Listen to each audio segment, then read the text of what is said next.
Leo ilikuwa ni siku muhimu katika maendeleo na ustawi wa sekta ya fedha, hususan masoko ya mitaji hapa nchini, kwani tumeweza kuweka historia kuu tatu kutokana na kuorodheshwa kwa hati fungani ya kampuni ya iTrust, yani iTrust Bond, ambapo hati fungani hii imeweka historia kuu tatu. Kwanza inakuwa ni hati fungani ya kwanza katika ukanda wa Afrika Mashariki kuwa imetolewa na kampuni yenye leseni ya uwakala wa soko la hisa, lakini vile zikiwa na leseni kutoka mamlaka ya masoko ya mitaji na dhamana, lakini ikiwa inasimamia mifuko 6 ya uwekezaji wa pamoja.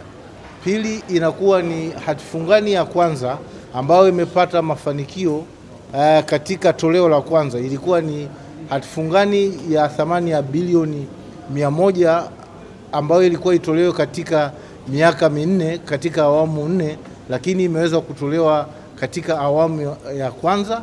Walitarajia kupata bilioni 15, lakini wameweza kupata bilioni 114, sawa na mafanikio ya asilimia 761.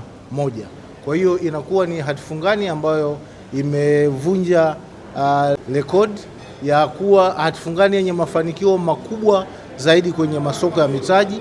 Hati fungani ambayo ilikuwa inashikilia rekodi ilikuwa ni hati fungani iliyotolewa na kampuni ya First Housing, yani nyumba bond, ambayo tuliorodheshwa katika soko la hisa mnamo tarehe 9 Juni 2026 ikiwa na mafanikio ya asilimia 661, lakini leo tunaorodhesha hati fungani yenye mafanikio ya asilimia 761.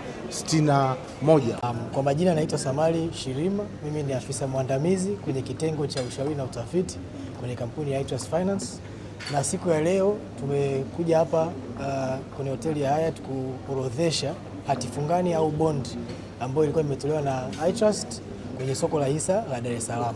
Kwa hiyo sasa wawekezaji wote ambao waliweza kuparticipate kwenye IPO yetu wanaweza kuona uwekezaji wao, na wengine ambao wanataka kununua kwenye soko la upili au secondary market wanaweza kufanya hivyo, kuenda kuchangia kwenye maendeleo au kwenye dira ya taifa la 2050 kwa moja kusaidia taasisi yetu kuongeza mtaji ambao utasaidia sisi hapa kufanya maboresho kwenye masuala ya kidijitali, ambayo haya yatatusaidia sisi kuwafikia wawekezaji wengi zaidi na kuwaleta Watanzania wengi zaidi kwenye fursa za uwekezaji kwenye masoko ya hisa na mitaji. Kama unavyoona hapa nyuma yangu, asilimia 761 inaashiria kiasi gani cha pesa ambacho kimekusanywa kulinganishwa na kiasi ambacho kiliombwa. Tulivyokuja sokoni tuliomba umma bilioni 15 tu za Kitanzania, lakini kwa sababu ya imani kubwa ambayo wawekezaji wametuonyesha, tumepata mafanikio makubwa ya kupata kiasi cha bilioni 114.12.